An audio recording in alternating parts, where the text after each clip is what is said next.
Hi guys, welcome back to my first video of 2021. And yeah, I thought I would do a video on the first or the second of the month. That was kind of what I wanted to do, but you know, life happens and we can only do what we can do, and of course we always want to do our best and have expectations, but not setting the bar too high so that you're not disappointed in yourself or beating yourself up. I beat myself up quite a bit.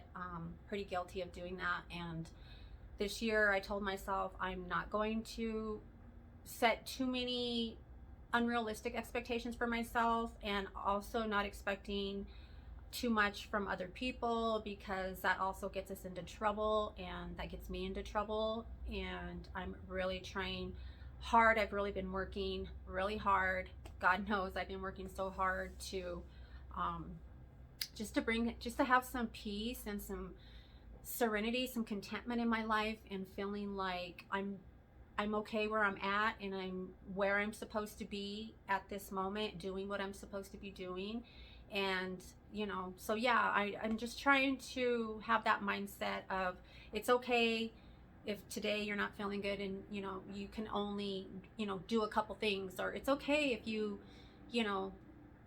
don't accomplish everything on your to-do list, and just try your best to get as much done as you can and feel accomplished, and reward yourself and saying, okay, well, maybe I didn't get everything done on my list. Instead of looking at it that way, I'm saying, well, I was able to go do this, got this done, got that done, and feeling proud of what I did accomplish. Like, we're always looking at like what we're not doing or what other people aren't doing, and that gets us into trouble.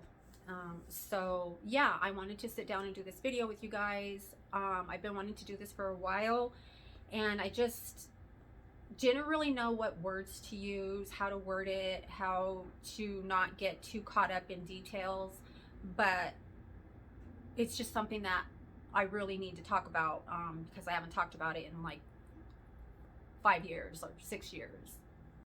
So basically, I know the hat isn't very flattering for some reason. I kind of look like Gomer Pyle, if you know who Gomer Pyle is. Basically, I want to talk about life after cancer.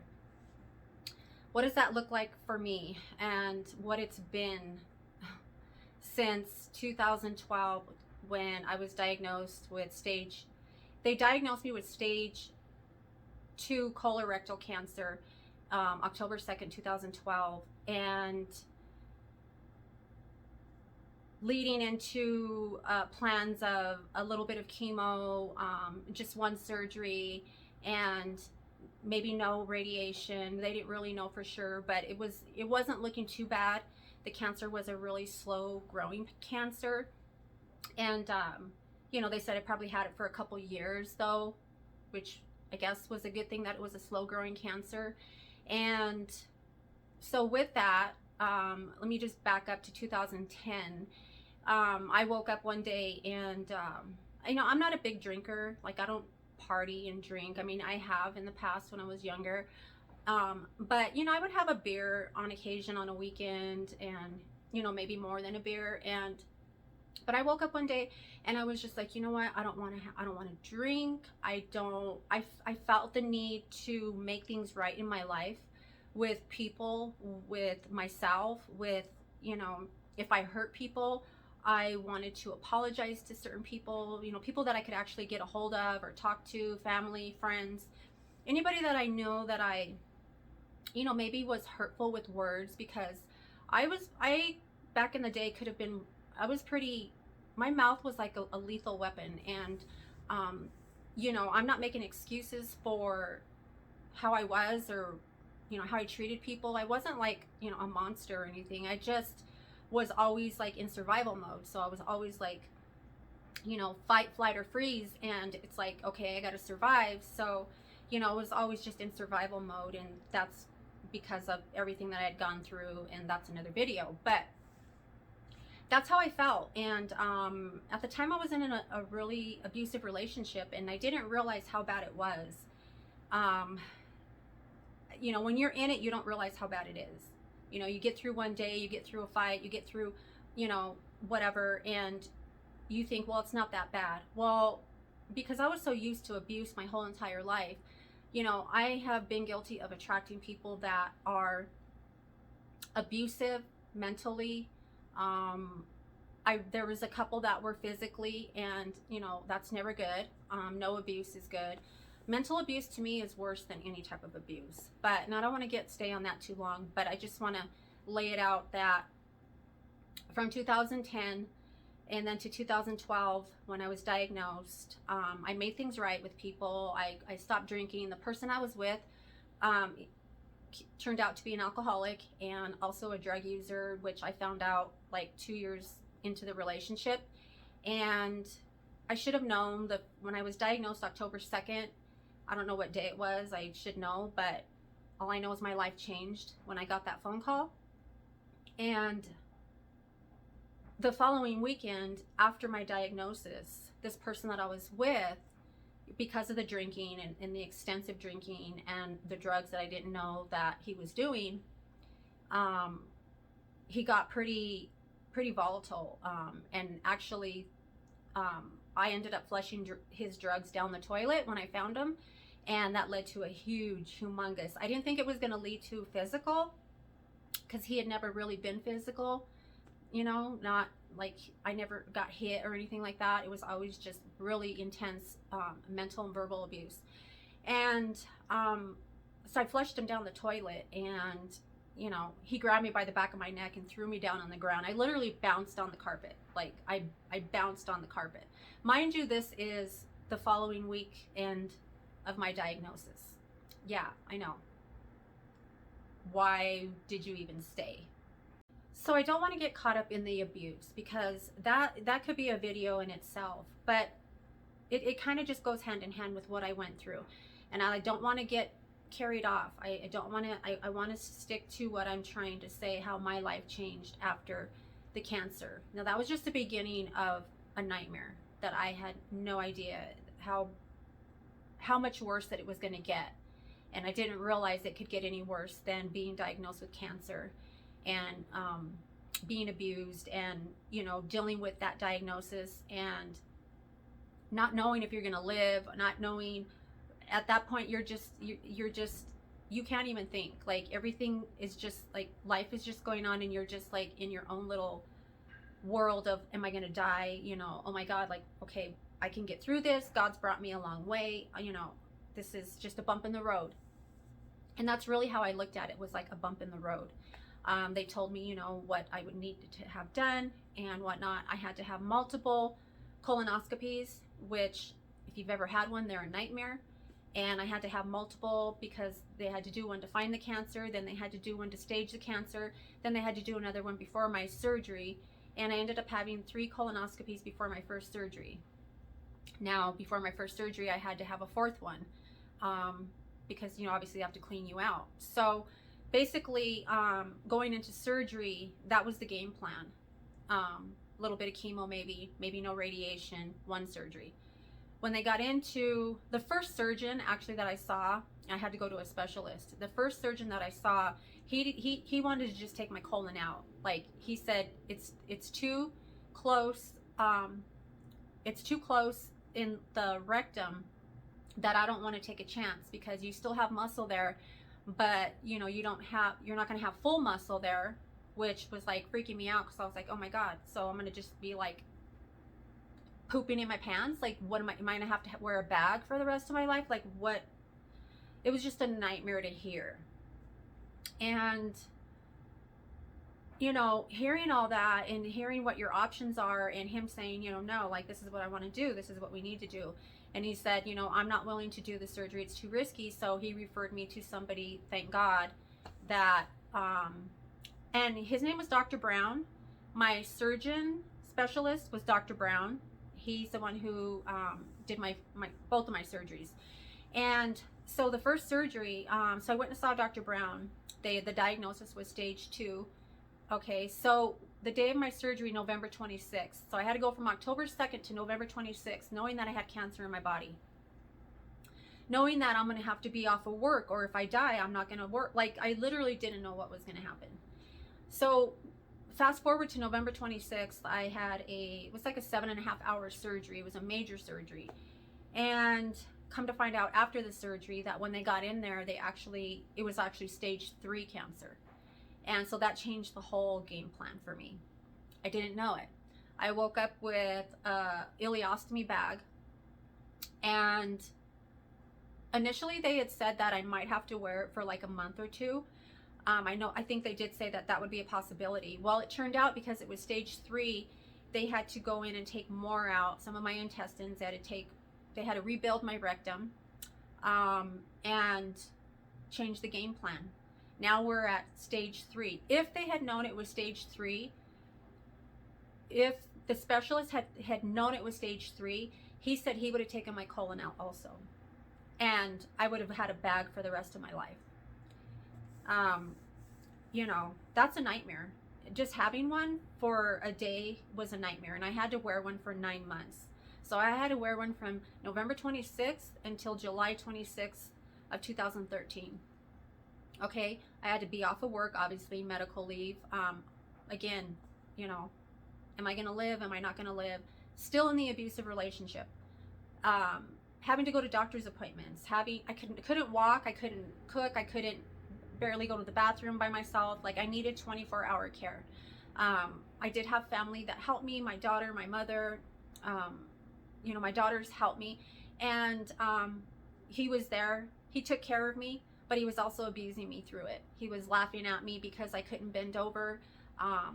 And I was crying because here I am with staples from, the top of my stomach all the way down to my pelvic bone. And I have this bag on me. And I'm like, how old was I? 46. I was 46 years old. Okay. The only reason they found it, by the way, was it was a fluke. My doctor just said, you know what, let's do a colonoscopy. You have so many digestive problems that have been so bad for so many years because I had irritable bowel syndrome, among some other things. We did it, and that's how they found it. So, blessings in disguise, but nevertheless, I didn't know what I was going to be in for. So it turned out that I had to end up having 5 months of chemotherapy. Now, the chemotherapy, because of the type of cancer that I had, was, I was able to, because normally you have to get the port put in, and then you go in and have the chemotherapy injected into you, and and you lose all your hair, all your eyelashes, everything. Because the type of cancer that I had an option to do that, which was a fast, it's going to attack it immediately, or a pill form, which is still going to do what it needs to do, but it's going to be a little bit slower process. And you might have hair thinning, you may not lose any hair, you may have thinning, you may lose all your hair, but it was just a lower risk of losing my hair, and but still doing what it needed to do. So that's the route I went. And so with that, I am trying to heal. Well, the major part of healing, the majority of healing, is mental. It's how you think, it's your mental health, your mental state, what your thoughts are, how you look, what your outlook on life is. Well, everybody knows that I struggle with depression and anxiety, and I've been on medication for that for many years.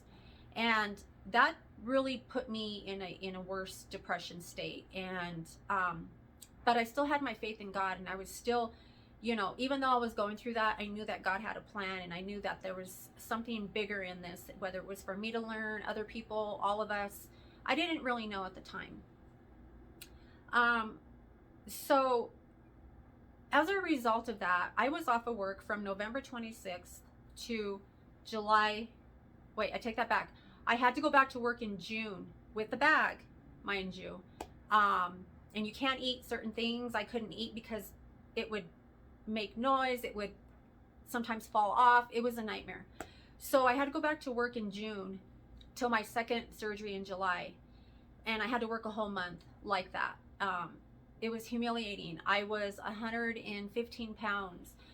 I got in the elevator one day, and this guy was like, "You're really skinny. Like, what happened to you? Like, why are you so skinny?" And I said, "I had cancer." "Yeah, thanks for noticing and commenting, because you don't really know what people are going through. Like, you don't just tell somebody you're really skinny. Like, I knew I was skinny, and I hated the fact that I had to go back to work, and that this man was, the man that I was living with.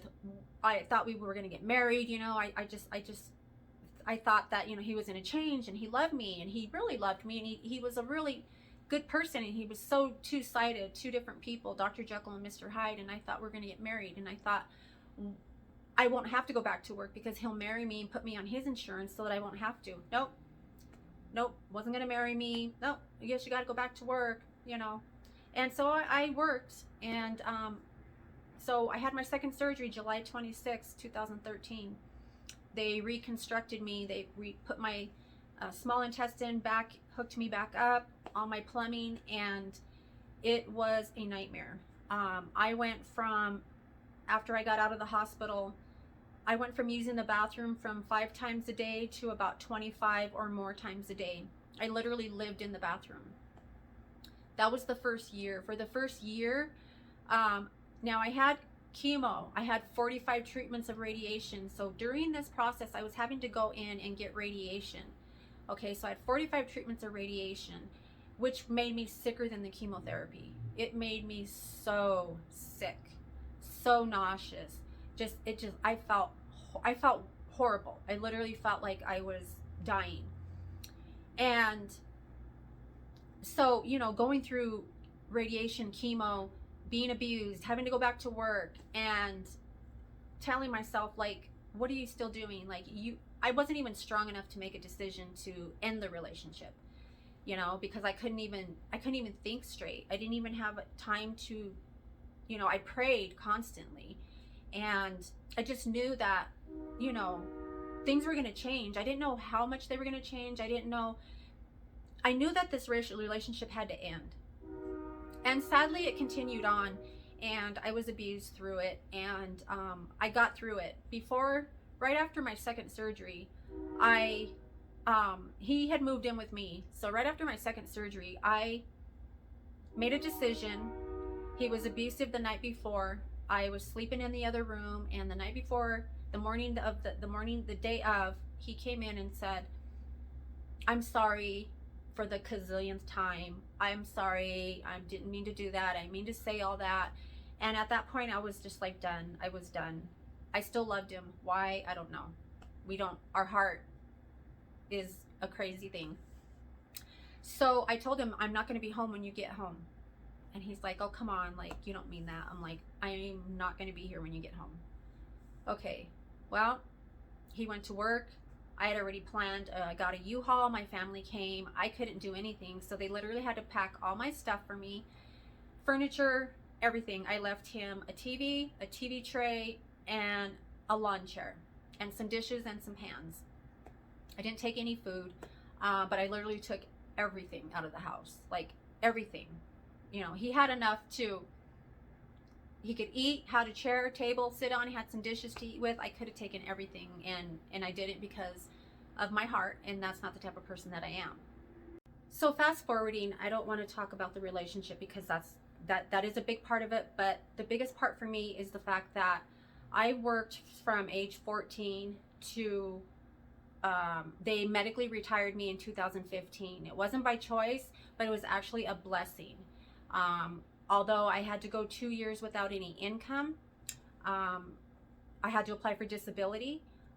They denied me a couple times. You have to keep reapplying. That process is a nightmare. Anybody who's applied for disability or is on disability, you know what a nightmare that is. You really have to prove that you're, like, basically people die waiting to get on disability, and it's so sad that they put people through that, because I'm telling you, it was a nightmare. I can't tell you how many hours I was on hold with people just to be on hold for 2 hours, and then they dropped the call. I can't tell you how many days and documents I filled out and forms I had faxed that they didn't get, and it was just, that was a nightmare in itself. The cancer, people think you got cancer, they took it out. What's the problem? You don't got cancer anymore. Right. I don't have cancer anymore. I have a high reoccurrence rate. I have digestive problems. I have to make a decision whether to go to a movie or go to dinner. I can only do one because my digestive problem. It went from 5 times to 25 times a day. So what does that do to your bottom, right? You're swollen, you're in pain, your femininity, everything, your sexiness, all that stuff goes out the door. Like, you just lose everything. You know, it changes your whole identity. It changes how you feel about yourself. You know, you don't feel sexy anymore. You don't feel pretty. You just feel like you're gross. Like, you're in the bathroom constantly. You're in pain constantly, on pain meds, and just the depression, and, you know, getting out of this situation. And I moved out of my own place, my own condo, and long enough for, I think I was out of there for like 2 months, and, you know, trying to heal. And ultimately, just this, I'm going to end the relationship part of it. Ultimately, as a result, and I told him, you're not going to get away with, God is not going to let you get away with what you've done to me throughout my cancer, throughout all this. Like, I mean, you name it, he did it. He was a womanizer. You name it, he did it. And I told him, God is not going to let you get away with what you have done to me. He would laugh at me and, okay, threats, okay, whatever. And he lost his job of 16 years, lost his retirement, his pension, everything, because they did a drug test on him and it came back dirty. And I didn't say nothing. I prayed for him, actually. He called me crying. He said he was want to kill himself, and I went, because that's the type of person that I am.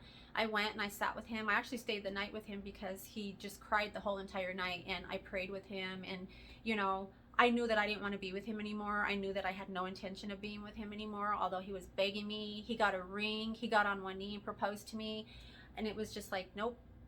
God was telling me, no, don't do it, don't do it, don't do it, don't give in. And I had to choose me and my health, and I'm so glad looking back that I chose that. But I worked from age 14 till 2015, and they medically retired me, right? No income. But let me back up to 2014 when I met my current husband. And, you know, I prayed for a Christian man. I had prayed for a Christian man. I said, please, God, please, I don't trust my own judgment. I don't want to choose anybody. I'm not looking for anybody. I'm definitely not in any dating position, like, or condition. And, you know, I meet my Christian man, and, you know, we dated for 6 months. I wanted, you know, to do things right by God. And so we did get married really fast. We got married 6 months later. He took all my bills. He paid all my bills. He, you know, helped. He moved in with me. I went back to the condo. He left. I saged like crazy, multiple times. And, my ex had left. And it was, so mind you, this had been probably over 6 months or so that I had been out of the relationship before I got together with my husband.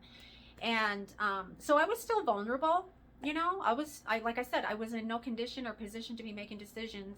But I really truly believe that God brought me this man because I prayed for a Christian man. He's a Christian man. He's a pastor. He's a property manager. He's a you know, national Christian recording artist and whatnot. So God answered my prayers. God's been answering my prayers my whole life.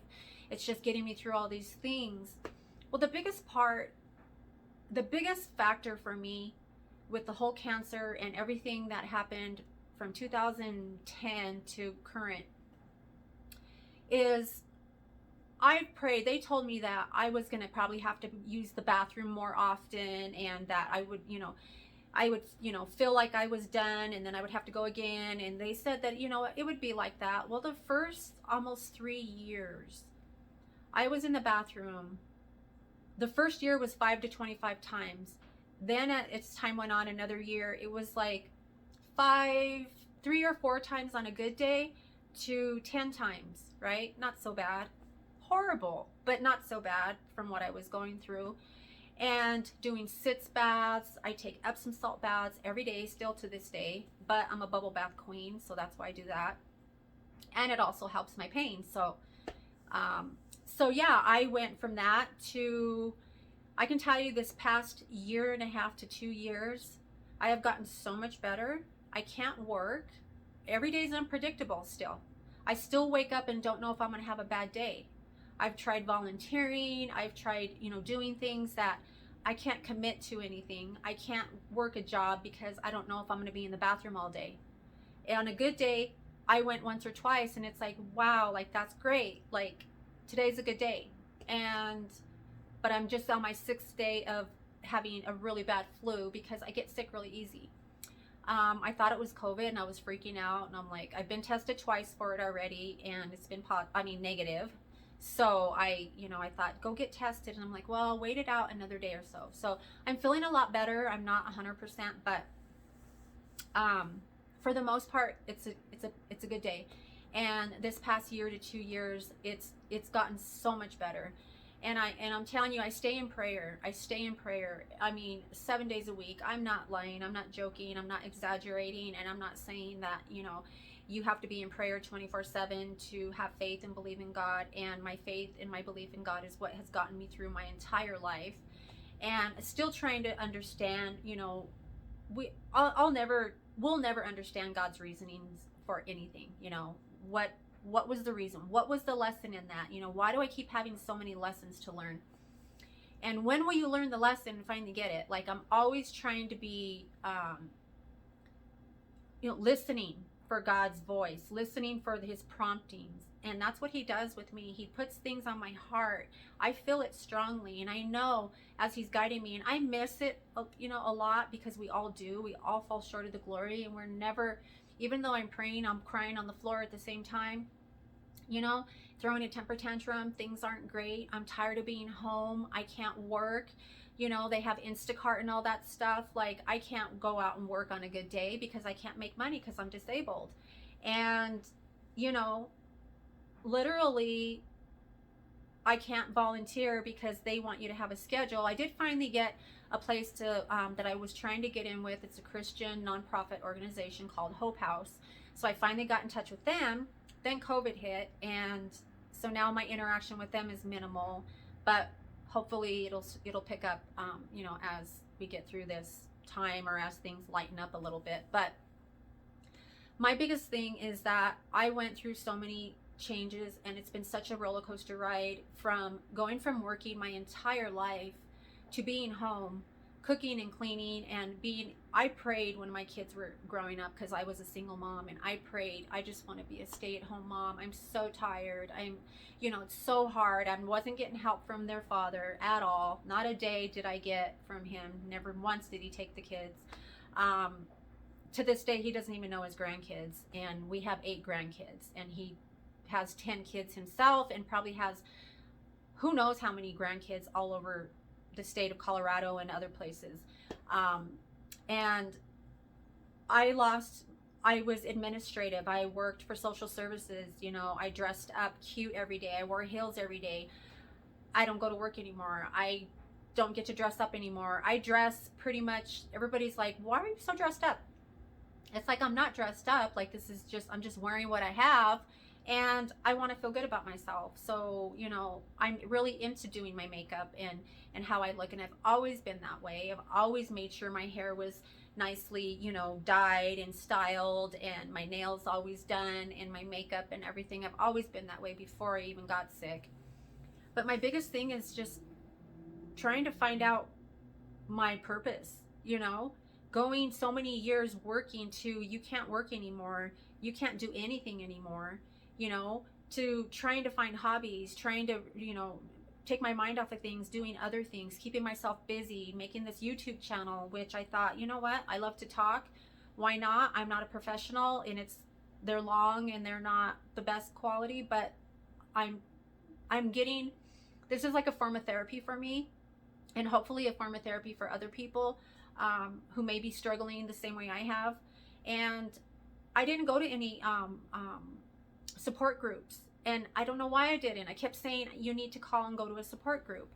I never did, and I still to this day haven't. I've been in therapy, I've talked to a few people, here and there, but I've never gone to an actual group for support, which I should have, because you really feel like you're by yourself in all this, and you feel like nobody knows what you're going through, and it's like you're the only one in the world who's struggling and hurting, and knowing the struggle of not being able to eat certain things, and having to not eat if you go someplace to a function and everybody's happy, drinking, eating lots of food, because that's what we do. We eat, we drink, we come together with food.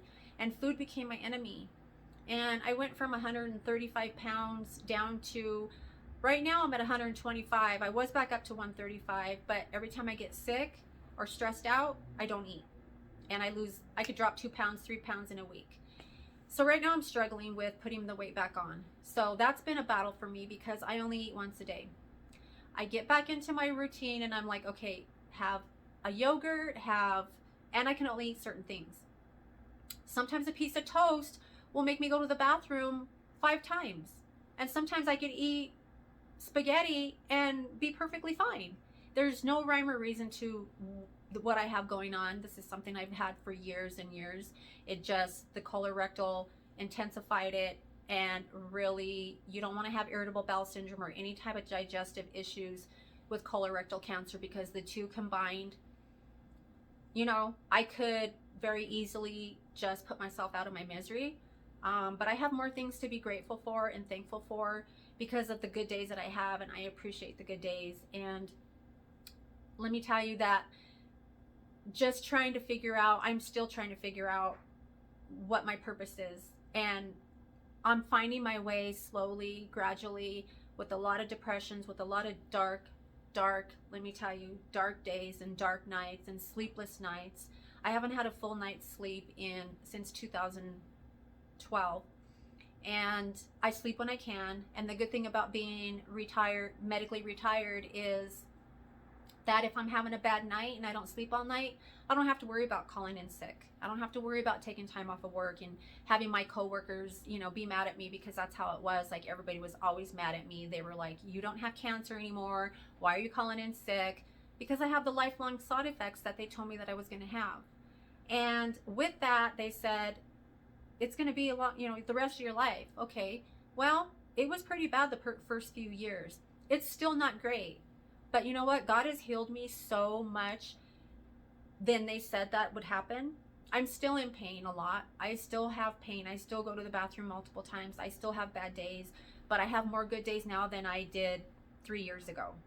And I'm not saying I'm perfectly fine now. I'm happy-go-lucky. I've been going through a lot this past couple months. Super depressed. A lot of family stuff, going on. I've always had family stuff going on. But trying to find your purpose in life after working for 36 years, what do I do? Who am I? I'm not the cute girl with the heels and the cute outfits anymore. I'm Desiree, Evolution Des 2.0, reinventing myself, trying to find out where my place is. I'm a housewife. I wait all day for my husband to get home, like a little dog on the couch. I need to not be waiting. I have to tell myself this year, especially because I've just been going crazy, and I have to tell myself, you know what, keep yourself busy. Go back to the gym, because of COVID, of course, that stopped everything. But try to get back into the gym, do more YouTube, focus on YouTube like it's a job. Tell yourself, you know what, Tuesdays and Thursdays, 1 o'clock to 4 o'clock, you got to do YouTube. You have to do a video, makeup, whatever. And that's what I've decided I'm going to do. And, trying to find hope and faith and happiness in life after cancer, because just them taking out the cancer doesn't end your cancer journey.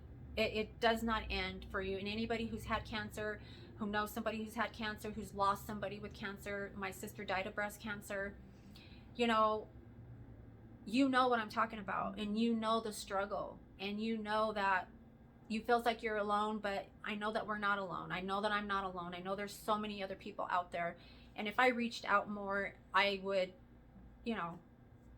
probably, misery loves company. I don't want to sit around and talk and whine and cry about my situation, because it is what it is. And I'm just trying to look at the light at the end of the tunnel. I'm trying to look at the brighter side of things. And this year, more than ever, I decided no more putting up with drama, no more being mistreated by anybody in any way, shape, or form, within reason, and just putting myself first, because I survived cancer, I survived 2 mild heart attacks this past few months. You know, I survived multiple death situations in my life, and I'm not going to roll over and die now. Like, I'm just not. So I decided that I've been going so crazy in my head and overthinking and just trying to figure out, what am I going to do? Like, I'm literally going crazy. I'm by myself so many hours out of the day. I have to fill my day up with something. So I decided that I'm going to put my all into YouTube. And, you know, whether I get more followers or not, there's people who are watching me right now. And that's all that matters to me, because my story might help you, and, you know, it might help somebody else, and you could share my videos with other people. They're few and far between, but I'm really, you know, dedicating myself to saying, okay, this is what you're going to do. And if it's a good day, you know, maybe I can't do it on a Tuesday, maybe I could do it on a Wednesday and a Friday, but I'm telling myself that that's what I'm going to do, because that's God's plan for me. This is where I'm supposed to be at this moment, and whatever reason that he has, it's his reason, and it's good enough for me, and I'm not going to question it. And I'm still going to have bad days where I'm going to cry, and I'm going to have good days, and I'm thanking God through the good and the bad. And he's answering my prayers left and right, and so I know that he's listening. But that's where I'm at, you guys. It's been a hell of a ride for me. You know, my journey's not over, my story's not over. To be continued, and hopefully good things and happy things and positive things, and I can come back and say, God, this happened, it's so great, and I'm so blessed, and I am blessed, and I am grateful for where I'm at and what I have, who I'm with, who I have taking care of me. My husband's a good provider. He is a great provider, and you know, all I have to do is just sit around and do makeup, you know. Laundry's done, house is clean, everything's done. Go shopping or go to the park, or, you know, read a book. I have to get out of the house though. I can't be in the house for too many hours. I have to at least get out a couple hours a day, because if I don't, I'm losing my mind. And once I start to go there, I have to immediately pull myself back out, because it's really easy for me to get sucked under. So it's been a hell of a ride, you guys. If anybody can relate to what I'm saying, there's so much that I didn't cover, but again, my videos are always super long. So if you have any questions, any comments, let me know your thoughts. You know, maybe you know somebody, or you yourself have gone through colorectal cancer and the journey and what that entails. And again, you don't just get the cancer and it's gone. Cancer is a part of your life for the rest of your life. It doesn't define you. It's not who you are. But it's something you survived, you overcame. I never thought that I would be where I'm at today. I didn't even think that I would be alive today. And here I am, doing YouTube, doing makeup, out of my element, only out of my element with recording and editing. I still suck at that, but it'll get better with time. As the more time I put into it, I know that I'm going to start feeling better. So thank you guys so much for listening. I hope you found this video helpful. Again, give this video a like if you liked it. Share it with your friends, family. Subscribe to my channel if you have not already. And that's going to do it. I'm going to go make some hamburgers now for dinner. And I will see you guys one day this week. I love you guys. Thank you. Bye.